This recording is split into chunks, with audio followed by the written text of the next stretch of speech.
For today's video mga kabossing,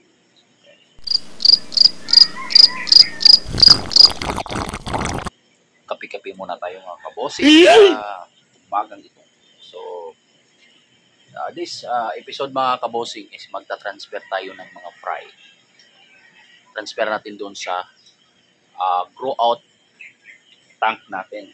Kasi medyo malalaki na sila at yun namang mga maliliit doon, dito na naman tayo ita-transfer. So yun ang magiging proseso natin sa pagpapalaki ng fry. Considering na ang area natin mga kabossing ay maliit lang. Okay, so medyo maliit yung space natin.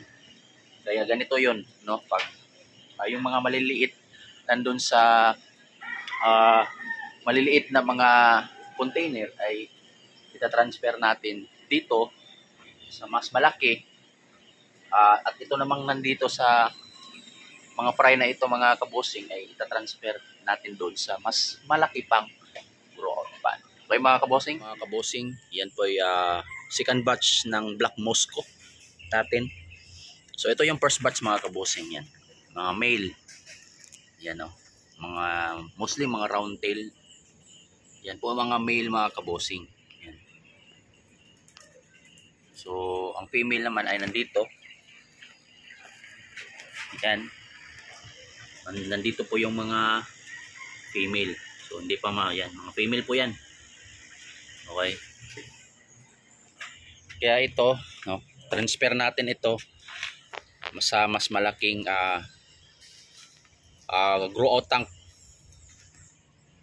2,000 years later.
So nandito na sila mga kabossing. Yan, ito yung magiging grow out tank nila.